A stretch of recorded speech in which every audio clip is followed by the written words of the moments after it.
নমস্কার বন্ধুরা, আমার চ্যানেলে আমি আপনাদেরকে স্বাগত জানাই। ইঁদুর খাবারের জন্যই কিন্তু বাড়ির বাইরে থেকে ভেতরে চলে আসে, আর একটাও যদি কোনোভাবে বাড়িতে থেকে যায় সেক্ষেত্রে দেখা যায় কিছুদিনের মধ্যে বাড়িতে ইঁদুরের উপদ্রব এতটাই বেশি হয়ে যায়, খাবার দাবার তো নষ্ট করে দেয়, জামা কাপড় কেটে দেয়, অনেক সময় বই খাতা কেটে দেয়, কখনো কখনো দামি দামি জিনিসও নষ্ট করে দেয় এই ইঁদুর।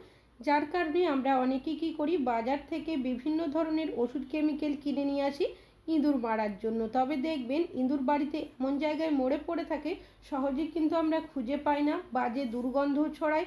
তাছাড়াও অনেকেরই বাড়িতে ছোট বাচ্চারা রয়েছে, যার কারণে আমরা অনেকে ওষুধ কেমিক্যাল ব্যবহার করতেও ভয় পাই। কোনো রকমের ওষুধ কেমিক্যাল ব্যবহার ছাড়া ইঁদুর না মেরে খুব সহজেই কিন্তু আপনারা একটা কাঁচা লঙ্কার সাহায্যে ইঁদুর বাড়ি থেকে তাড়িয়ে দিতে পারেন। তেমনই একটা দেশি পাওয়ারফুল টোটকা আপনাদের সাথে শেয়ার করব, চলুন দেখে নেওয়া যাক কীভাবে। সবার প্রথম নিয়ে নিতে হবে কাঁচা লঙ্কা। আমি এখানে একটা কাঁচা লঙ্কা নিয়েছি, যেহেতু অনেকটাই ঝাল রয়েছে, আপনাদের যদি লঙ্কার মধ্যে ঝাল বেশি না থাকে সেক্ষেত্রে 2 অথবা 3টে লঙ্কার ব্যবহার করতে পারেন। যেহেতু অতিরিক্ত ঝাল রয়েছে তাই কাঁচির সাহায্যে আমি এইভাবে ছোট টুকরো করে কেটে নিচ্ছি। আপনারা চাইলে এখানে লঙ্কাটা কিন্তু থেতো করেও ব্যবহার করতে পারেন। লঙ্কা আমরা প্রত্যেকেই কম বেশি রান্নাতে ব্যবহার করে থাকি, তবে আজ কিন্তু ইঁদুর তাড়ানোর ক্ষেত্রে ব্যবহার করব। আর নিয়েছি এখানে 2 কোয়া রসুন, আর রসুনগুলো কিন্তু অনেকটাই বড় সাইজের রয়েছে। আপনাদের যদি ছোট সাইজের থাকে সেক্ষেত্রে আপনারা 3টে অথবা 4টে রসুনের কোয়ার ব্যবহার করবেন। এখানে একটা গ্রেটারের সাহায্যে আমি গ্রেট করে নিচ্ছি, চাইলে রসুনটাও কিন্তু থেতো করে ব্যবহার করা যাবে। আর নিয়েছি এখানে কোলগেট, একবার ব্যবহার করার মতো কোলগেট দিয়েছি। আপনারা এখানে যে কোনো সাদা ধরনের টুথপেস্টের ব্যবহার করতে পারেন। সামান্য পরিমাণে দিয়েছি বেকিং সোডা, আর নিয়েছি এখানে লেবু। লেবুটা কিন্তু অনেকটাই খারাপ হয়ে গেছিলো, 1 চামচের মতো লেবুর রস দিয়েছি। তারপর সব উপকরণগুলো খুব ভালোভাবে আমি মিশিয়ে নেব। তবে এখানে কিন্তু কোনোভাবেই জলের ব্যবহার করা যাবে না। যদি এখানে জলের ব্যবহার করেন তাহলে কিন্তু এই রেমিডিটা এতটাও পাওয়ারফুল হবে না। ইঁদুর তাড়ানোর ক্ষেত্রে আপনারা যে রেমিডিটা বানাবেন তার মধ্যে কিন্তু কোনোভাবেই জলের ব্যবহার করতে পারবেন না, তবে ডাইরেক্ট এটা ব্যবহার করা যাবে না।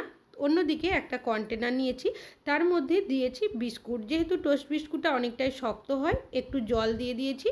এইভাবে 1 মিনিট রেখে দিয়েছিলাম, আর বিস্কুটটা কিন্তু এখন অনেকটাই নরম হয়ে গেছে, দেখতেই পাচ্ছেন। হাত দিয়ে চেপে আমি এইভাবে করে একটু জলের সাথে মিশিয়ে নিচ্ছি। ইঁদুর তাড়ানোর ক্ষেত্রে আপনারা যে রেমিডি ব্যবহার করেন না কেন, এমন কিছু উপকরণ ব্যবহার করবেন যেগুলো ইঁদুর খেতে পছন্দ করে, আর এমন কিছু উপকরণের ব্যবহার করবেন যেগুলো খাওয়ার ফলে ইঁদুরের রিঅ্যাকশন হতে শুরু করবে। তো আমি কিছুটা পরিমাণের খারাপ হয়ে যাওয়া আটা দিয়েছি, কেন কি আটা, বিস্কুট এই ধরনের জিনিস দেখবেন ইঁদুর খেতে খুবই পছন্দ করে। তারপর খুব ভালোভাবে এর সাথে আমি মাখিয়ে নেব। এই মিশ্রণটা কিন্তু খুব বেশি পাতলা বা খুব বেশি ঘন হবে না, ঠিক যেভাবে আটা ময়দা মাখেন ঠিক সেইভাবেই কিন্তু এটাকে মেখে নিতে হবে। মেখে নেওয়ার পর যে ডোটা তৈরি হলো আমি গোল করে নিচ্ছি, তারপর হাত দিয়ে এইভাবে চাইলে আপনারা পাতলা করে নিতে পারেন। তবে এইভাবে কাজটি করতে আপনাদের অসুবিধা হলে যে কোনো ধরনের পলিথিন বা প্লাস্টিকের ব্যবহার করতে পারেন। তো আমার কাছে একটা খালি এই ধরনের তেলের যে প্যাকেটগুলো থাকে সেগুলো নিয়েছি। চাইলে আপনারা এই প্যাকেটের মধ্যে এইভাবে দিয়ে ওপর থেকে প্লাস্টিকটা এইভাবে দিয়ে চেপে দেবেন। এইভাবে আপনাদের যেভাবে কাজটি করতে সুবিধা হবে সেইভাবেই করবেন।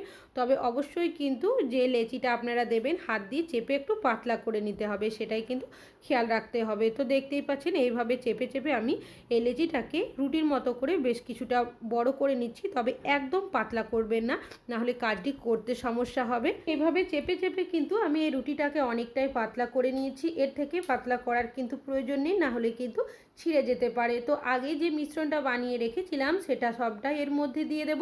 তারপর চামচ দিয়ে খুব ভালো করে পুরো রুটিটার মধ্যে এইভাবে চেপে চেপে আমি লাগিয়ে দেব, যাতে করে এই রুটিটার মধ্যে ভালো করে মিশ্রণটা লেগে যায়। এই মিশ্রণের মধ্যে এমন কিছু উপকরণ দেওয়া হয়েছে যেগুলো মিশে যাওয়ার কারণে অনেকটাই পাওয়ারফুল হয়ে গেছে। এটা কোনো জায়গার মধ্যে দেওয়া হয় ইঁদুর কিন্তু কোনোভাবেই খাবে না, তাই অবশ্যই এইভাবে করে একটা রুটির মতো বানিয়ে সেটাকে রোল করে নেবেন। এবার এইভাবে করে দেওয়ার পর আপনারা 5 মিনিট চাইলে রেখে দিতে পারেন, যাতে করে আটার মধ্যে ভালোভাবে মিশ্রণটা লেগে থাকে। তো এইভাবে করে আমি 2 মিনিট মতো রেখে দিচ্ছি। এখন কিন্তু 2 মিনিট হয়ে গেছে। এখানে একটা পুরনো ছুরি নিয়েছি, সেটা দিয়েই আমি এইভাবে করে ছোট ছোট টুকরো করে নিচ্ছি। তবে সাবধানে কাজটি করবেন যাতে ভেতরের মিশ্রণটা খুব বেশি বাইরে বেরিয়ে না আসে। তবে যদি বেরিয়ে আসে সেক্ষেত্রে হাত দিয়ে চেপে একটু ভেতরে ঢুকিয়ে দেবেন।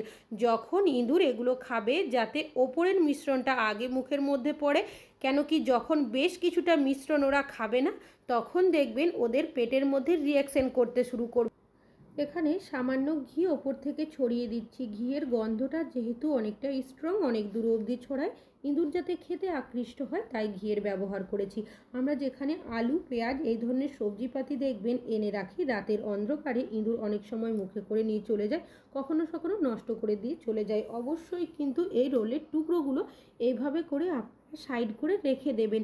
ইঁদুর যখনই আসবে, আসা মাত্রই দেখবেন ওরা কিন্তু আলু, পেঁয়াজ এই ধরনের সবজিপাতি খাবে না, আসা মাত্রই মিশ্রণগুলো খাবে। তাছাড়াও যেখানে নোংরার ডাস্টবিনের বালতি রাখি, খাবারের গন্ধ শুকিয়ে রাত্রেবেলা অনেক সময় উল্টে দেয়, চারিদিকে এঁঠো নোংরাও হয়ে যায়। অবশ্যই এই জায়গাগুলোতেও এই মিশ্রণগুলো দিয়ে রাখবেন। তাছাড়াও যেখানে আমরা বাসনপত্র রাখি কিচেনের সাইড করে, অনেকে ধোয়া বাসন রাখি, আবার কেউ কেউ হয়তো এঁঠোকুটো বাসনে রাখি, এঁঠো নোংরা থাকলে চারিদিকে ছড়িয়ে দেয়। ধোয়া বাসন থাকলে যদি আমরা বুঝতে না পারি, পরের দিন সেই বাসন না ধুয়ে ব্যবহার করলে শরীর অসুস্থ হওয়ার সম্ভাবনা থাকে। সাইড করে মিশ্রণগুলো রেখে দেবেন। ইঁদুর যখনই এই মিশ্রণগুলো খাবেন, বেশ কিছুটা মিশ্রণ খেলে ওদের পেটে মোচড় দিতে শুরু করবে, পেট ব্যথা করবে, যার কারণে দেখবেন ওরা কিন্তু বাড়িতে 1 মিনিটও থাকবে না। তাছাড়াও যেখানে আমরা মশলার ডিব্বা বা কৌটো রাখি, অনেক সময় এদিক দিয়েও আসা যাওয়া করতে থাকে। অবশ্যই এই জায়গাগুলোতেও এইগুলো দিয়ে রাখবেন। তাছাড়াও আমাদের যেখানে ফ্রিজ থাকে, আলমারি থাকে, খাট থাকে, রাতের অন্ধকারে এর সাইড হয়ে দেখা যায় অনেক সময় ঘোরাঘুরি করতে থাকে। কখনো কখনো ফ্রিজের বা ওয়াশিং মেশিনের তারও কিন্তু মুখে করে কেটে দেয়, অনেক বড় ক্ষতি হয়ে যায়। অন্ধকারে যেখান থেকে ইঁদুর আসা যাওয়া করতে পারে বলে মনে হয় বা থাকতে পারে বলে মনে হয়, অবশ্যই কিন্তু সেই জায়গাগুলোতে এই মিশ্রণগুলো দিয়ে রাখবেন। অনেক সময় দেখা যায় রাত্রেবেলা যেখানে গ্যাসের সিলিন্ডার থাকে তার পিছনের সাইডে যেহেতু অনেকটাই অন্ধকার মতো থাকে, এখানেও কিন্তু চলে যায়। বাচ্চা দিয়ে দিলে বাড়িতে ইঁদুরের উপদ্রব বেশি হয়ে যায়। তো অবশ্যই এই জায়গাগুলোতেও মিশ্রণগুলো দিয়ে রাখবেন। তাছাড়াও ইঁদুর কিন্তু বাড়িতে আসে খাবারের গন্ধ শুঁকে, কেন কি কিচেনের মধ্যে অনেকেই আমরা খাবার দাবার রেখে দিই, হয়তো ভুল করে রেখে দিই, সেক্ষেত্রে দেখা যায় সেই খাবার দাবার নষ্ট করে দেয়, পুরো কিচেনটাকেই নোংরা করে চলে যায়। অবশ্যই কিন্তু আপনারা গ্যাস ওভেনের ওপরে, গ্যাস ওভেনের সাইডে বা কিচেনের সাইড করে মিশ্রণগুলো রেখে দেবেন। কেন কি যখনই ইঁদুর আসবে, আসা মাত্রই দেখবেন যদি কোনো খাবার দাবার থাকে সেগুলো কিন্তু মুখ দেবে না, চারিদিকে এঁঠো নোংরা ছড়াবে না, আগে এই মিশ্রণগুলোই খাবে। আর যখনই ওরা কিছুটা মিশ্রণ খাবে না, ওদের পেটের মধ্যে এমন একটা রিয়াকশন হবে, ওরা দেখবেন বাড়ির বাইরের দিকে পালিয়ে যাবে। তাছাড়াও ইঁদুর কোনখান থেকে বাড়ির ভেতরে আসছে সেটা অবশ্যই লক্ষ্য রাখতে হবে। কোনো খোলা জায়গা থাকলে বা জানালার সাইড থাকলে দেখবেন ফাঁকা দিয়ে রাত্রেবেলা ওরা কিন্তু বাড়ির ভেতরে চলে আসে। তো এগুলো কিন্তু অবশ্যই আপনারা একটু লক্ষ্য রাখবেন। আর চাইলে আপনারা এইভাবে মিশ্রণগুলো দিয়েও রাখতে পারেন, কেন কি রাতের অন্ধকারেই কিন্তু ওরা অনেক সময় বাড়ির ভেতরে চলে আসে। তাছাড়াও মেন দরজা কোনো কারণবশত খোলা রাখলেও দেখা যায় মেন দরজার সাইড করেও ইঁদুর কিন্তু বাড়িতে চলে আসে। অবশ্যই কিন্তু দরজার সাইড করেও এই মিশ্রণগুলো দিয়ে রাখবেন। তাছাড়াও জলের নালি বা ড্রেন থাকলে সেখান থেকেও ইঁদুর বা ছোটোখাটো পোকামাকড়, আরশোলা বাড়িতে চলে আসে। অবশ্যই কিন্তু এই মিশ্রণগুলো দিয়ে রাখবেন। যখনই ওরা খাবে, খাওয়া মাত্রই বাড়ির ভেতরে তো আসবেই না, উল্টে বাড়ির বাইরের দিকেই পালিয়ে যাবে। আশা করছি ইঁদুর তাড়ানোর টিপসটা কাজে আসবে।